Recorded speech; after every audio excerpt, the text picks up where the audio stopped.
প্ৰথম অৱস্থাত আপোনালোকে আপোনাৰ যিটো ক্ৰম ব্ৰাউজাৰ আছে ক্ৰম ব্ৰাউজাৰটো ওপেন কৰিব। ওপেন কৰি কেনে আপোনালোকে সাৰ্চ কৰিব ইন্ধন গেছ বুলি কেনে সাৰ্চ কৰিব। মই লিখি আছো আপোনালোকে মই যেনেকে লিখি আছো আপোনালোকে সেম ধৰণে সাৰ্চ কৰিব।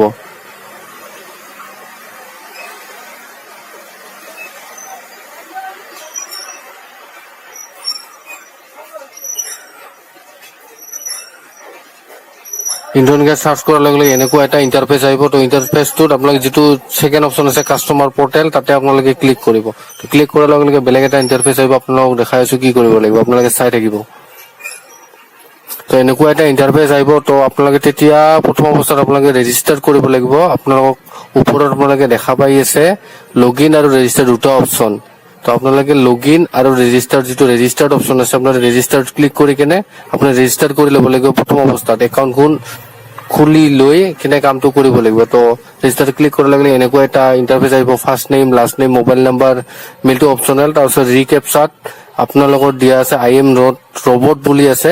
ইয়াতে ক্লিক কৰি কেনে প্ৰচেছ কৰি দিব। অটিপি এটা যাব, অটিপিটো ছাবমিট কৰি দিলে আপোনাৰ একাউণ্টখন ক্ৰিয়েট হৈ যাব। তো ক্ৰিয়েট হোৱাৰ পিছত আপোনালোকে লগ ইন কৰিব লাগিব। তো কেনেকে লগ ইন কৰিব লাগিব তো আপোনালোকে চাই থাকিব, মই দেখাই আছো।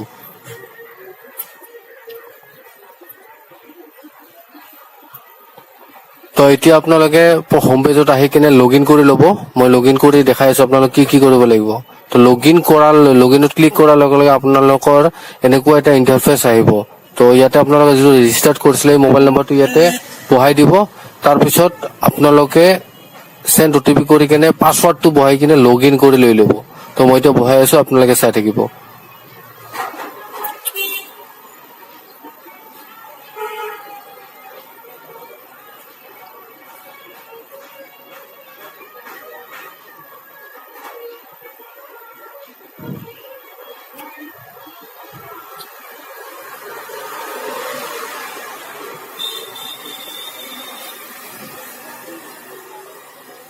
লগ ইন হোৱাৰ লগে লগে এনেকুৱা এটা ইণ্টাৰফেচ আহিব। তো এনেকুৱা ইণ্টাৰফেচটো আপোনালোকে ইয়াতে বাওঁফালে চাৰিটা অপশন দেখা পাইছে অভাৰভিউত, এলপিজি, লয়েলিটি, ৰিটেইল আৰু লিভছ।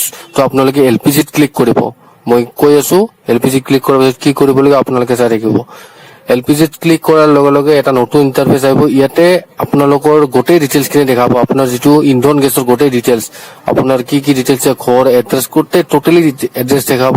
খালি আপোনালোকৰ এটা বস্তু নেদেখাব, আধাৰ কাৰ্ড লিংক হৈছে নে নাই। সেইটো বস্তু আপোনালোকৰ হৈ থাকিব যদি আপোনাৰ আধাৰ কাৰ্ডখন লিংক নাই তেনেহলে।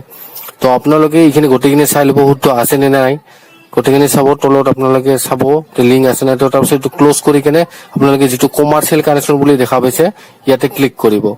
ইয়াতে ক্লিক কৰাৰ লগে লগে দুটা অপশন ওলাব। ইয়াতে দেখা পাইছে apply for new connection, submit KYC আৰু link your existing LPG connection. আপোনাৰ লিংক কৰিব লাগিব। তো ইয়াতে আপুনি link your existing LPG connection ইয়াতে ক্লিক কৰি কেনে লিংক নাওত ক্লিক কৰিব। লিংক নাওত ক্লিক কৰাৰ লগে লগে এখন ফৰ্ম আহিব। এইখন ফৰ্ম আহিছে ডিটেইলছ ৰিকুৱাৰ্ড ফৰ লিংকিং, মানে ইয়াতে কি ডিটেইলছ দিব লাগিব 17 ডিজিট এলপিজি আইডি আৰু তলত আপোনালোকৰ দেখা পাইছে এণ্টাৰ ইয়ৰ এছপি নাম্বাৰ। 17 ডিজিট এলপিজি আইডিটো আপোনালোকে গুগলত চাৰ্চ কৰিব, ইন্ধন গেছ এলপিজি আইডি বুলি চাৰ্চ কৰিব। এলপিজি আইডিটো পাব।